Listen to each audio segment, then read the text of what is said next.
Hello, it is I, IR Smart. Now, I know I usually talk about Star Wars here, but this is a Lucasfilm property, so I think it counts. Now, it's pretty obvious I'm a big Star Wars fan, and I have been for many years now, but there's actually a different movie franchise that I can say I've been a fan of for longer, and that is Indiana Jones. Now, these movies, they're just special to me, in a way I don't think I can fully describe, but I'm gonna try. I will try. You see, these films are some of the very first movies I ever watched, and they really left quite an impact on me. Like, I dressed up as Indy 2 times for Halloween, like 2 times in a row. Like, two consecutive years, I was like, yeah, I'm wearing the same Indiana Jones costume.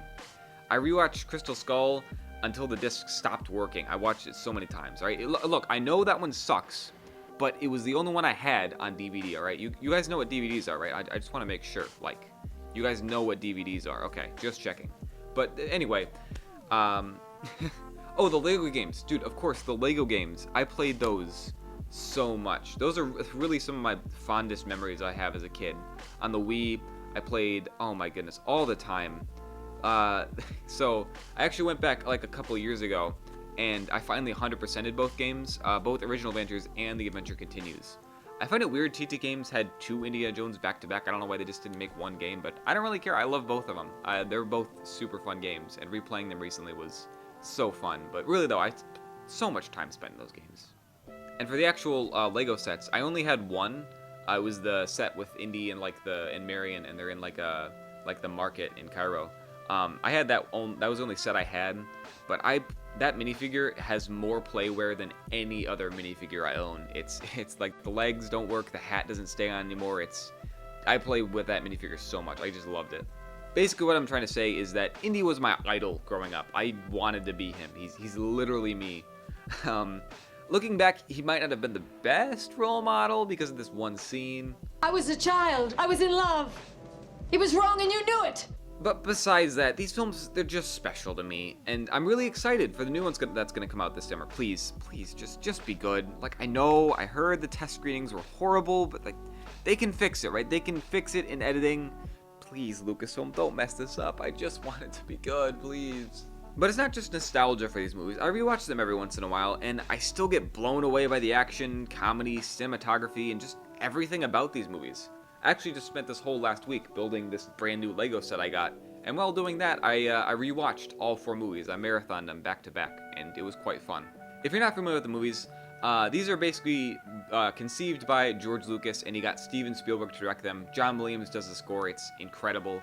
But these movies are just special. George was like, he made Star Wars, but he wanted to make a sort of action movie, treasure hunting movie, and he's kind of like the American version of James Bond. That's kind of the idea they went with Indy.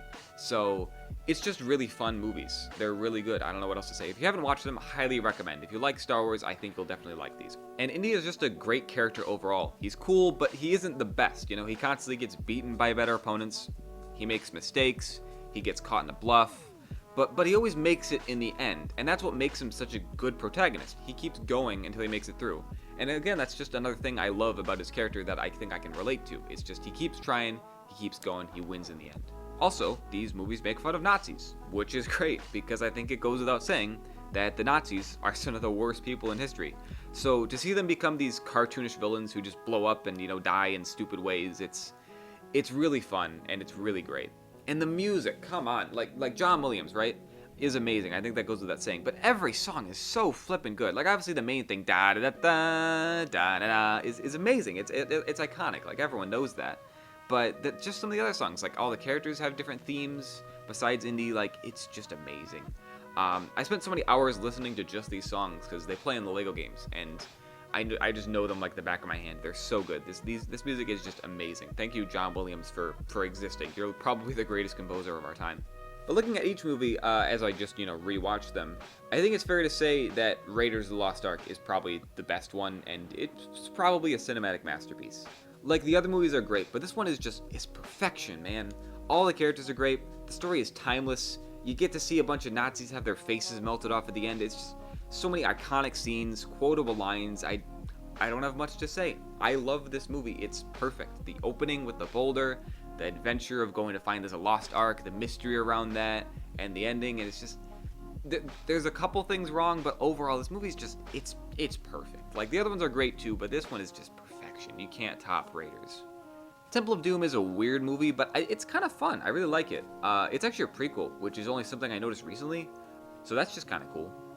Apparently, people don't like Short Round and Willie. I don't really get that. I think they're cool. I didn't find them really annoying or anything, because I mean, Short Round, he can go through these little door things, and Willie can break glass when she yells. But seriously, I think these characters are cool. It's a fun movie. It's a fun little adventure. It's a nice detour from the rest of the movies. It has its own kind of feel. It's nice.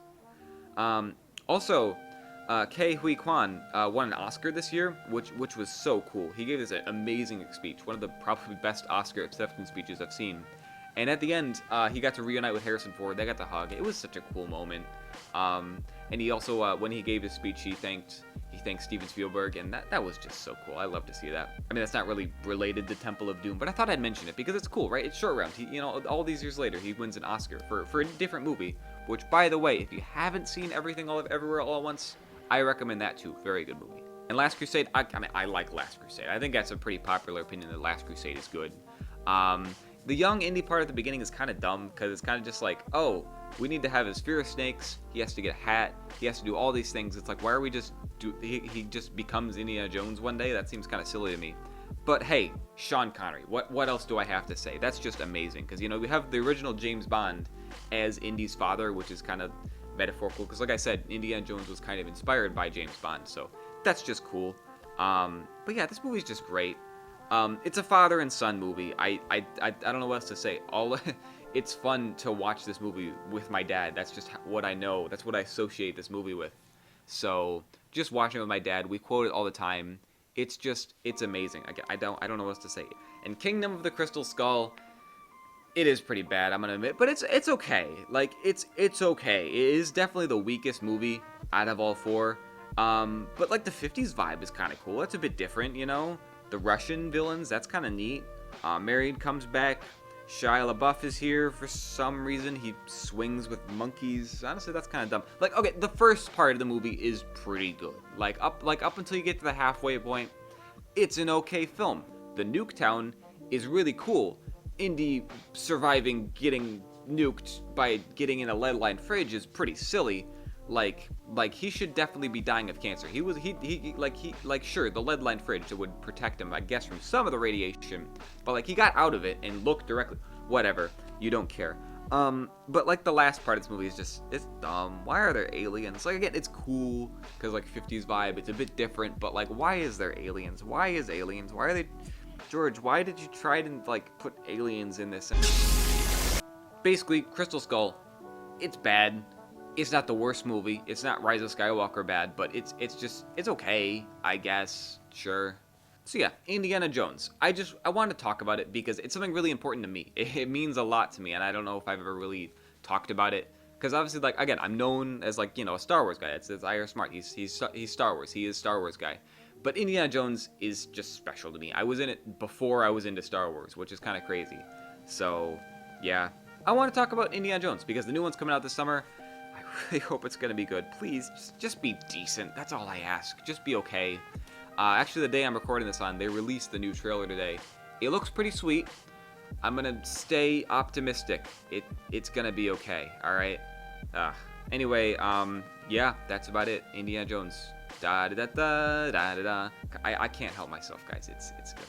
I need to end the recording. I need to end the video now. Okay, bye.